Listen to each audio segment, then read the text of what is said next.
I have to be sensitive to that.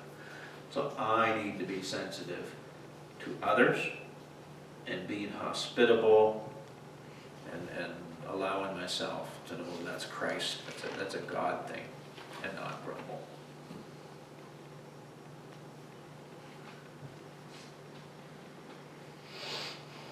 Somebody else?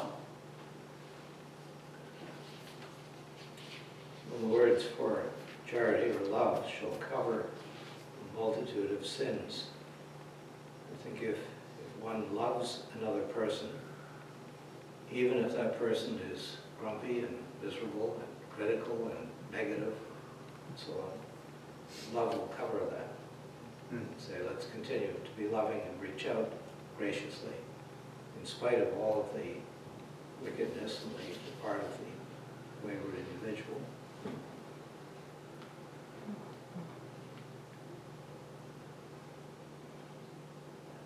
Yeah, they're not quite murderers, thieves, and evildoers. That we read about later. Yeah. So Dr. Doherty is going to love, and that will help him endure the grumpiness and the different things that people come with. I mean, the humanity of people. One of the things that comes to mind when I read this, there was a lady in the church that we served, and she called me one morning and said, "Pastor, how do you stand me?" I thought, oh, that's a pretty good question. And she was one of these people who was just born to be critical. She was a very nice person and had many good qualities, but she had this negative feature. So what I said was, we just love you in the Lord and keep on going. That was the smartest thing I could think of to say. Didn't have any time to think about it. But I've thought of that little conversation many times and tried to reenact that mentality. Yes, we just love the people in spite of their oddities and Quirks, little all their little foibles. warts and. So just keep going and keep loving and reaching out and being as gracious and polite as we can be. I just wrote beside verse 8, the Spirit deals with the humanity. Right? Like if the Spirit of Christ is leading us, then that multitude of sins, right, that grumpiness or critical or whatever it is, the Spirit deals with that. And we're able to move past that. It uses that word love or charity, and it's, we know from Romans 5:5 that the love of God is poured out lavishly, unstintingly in our hearts. So that love has got to, if it's there, it's got to work. And with that love, it's not hard to imagine how that will cover the multitude of sins. As God loves the sinner, that love is working through us to the sinner, even to the sinful believer.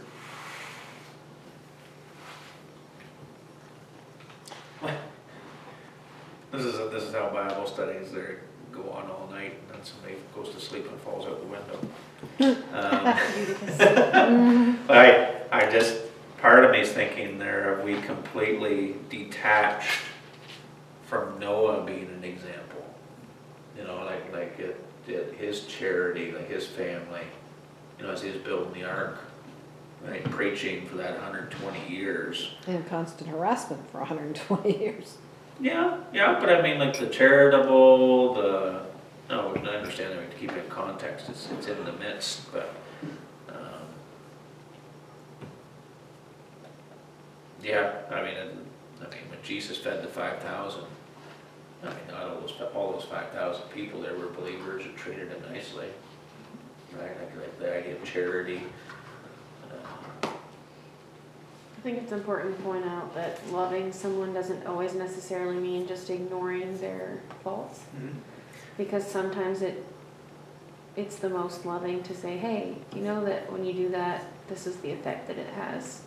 Or when you do that, you are sinning against, like if I notice that someone keeps making comments that hurts Barbara's feelings, Yeah. now usually Barbara will speak up for herself, but if I notice that and I continue to let the other person do it because I'm forbearing or I'm loving them, Yeah. I mean, ultimately, you're not loving anyone but yourself because you're just not wanting to get involved. Well, and that's like boundaries, not name, like, I mean, naturally, some of our in-house situations come up. I mean, you can love someone and charitably help them and try and counsel and work through some of those multitude of sins, but sometimes it reaches to a point where no more charity, right? Like that you're choosing that multitude of sins, and now we have to start talking This has about become a discipline. pattern of Yeah. behavior for you. It's not like you were grumpy and you snapped one night and I can overlook that because,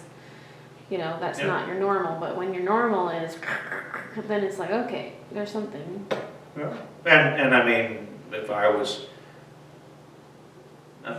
with. Which I only careful point because this it's out being recorded, because- But with one of our situations, I know at the concluding of it, I was like, you know what, I'm never helping anyone this way again.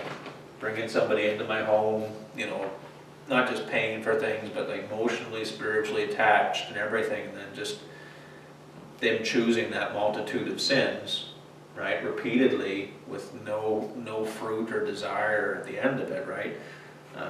And it's all your fault, not theirs. Yeah, so I mean, Yeah, but- yeah, 'cause I've we done won't that go too too, much yeah. further because we're opening, but then we get into counseling. This would probably be a very, very good, say, counseling for families or parents or people that are going through some of this, like setting boundaries and whatnot. It'd be a very good passage to work through that. Well, that's, again, the point of How do you protect Ezekiel, your home? How do you protect your family? How do you, go ahead. sorry. That's, again, the point of Ezekiel 33. Yeah. Love does say, you're wrong. And if they still choose to go their own way, then God says, you've cleared yourself because you have done the loving thing and saying this is wrong. And if they choose to go their own way, they bear the guilt. But if we don't speak up, we actually bear their guilt because we did not speak up when we knew and God prompted us to say something. And I mean, that's like both Ezekiel 3 and 33 have that same point of you're obligated to speak up Yeah. and say something. And then if they blow you off, at that point, you're clear before God, and then they have to answer to God. But if you don't speak up, then you're not clear before God. Yeah. So we are responsible for each other in that. That's very countercultural, Ruth, what you're presenting. I'm sorry. I've lived my entire life countercultural, so that ain't nothing new for me. And so I think even, It's the MK mindset. Their response isn't your responsibility. is As long as you do it Habakkuk right. one of the minor prophets there, where if he doesn't, God's gonna deal with him if he doesn't sound the alarm? It's one of the, or maybe it's Amos, if you don't sound the alarm, it's on your head. It's like, Well, that's, again, in Ezekiel, it's basically that, saying Yeah. that too, but yeah. yeah, So that's a sobering thing to think about because, a lot of the times we do, well, we just gotta be loving and we gotta be kind, but that's because the philosophy of the world now is tolerate, love, whatever, and that's not true God love. God love cares and has compassion, yeah. but then also yanks them out of the fire, hating the garment stained by the flesh. So it's a, Oh, yeah, I mean, the church is supposed to separate there from the person choosing, right? yeah. Sin. Okay, good. Lots of different things, go home, pray about it, read through it again. Kinds of different elements. Prayer requests?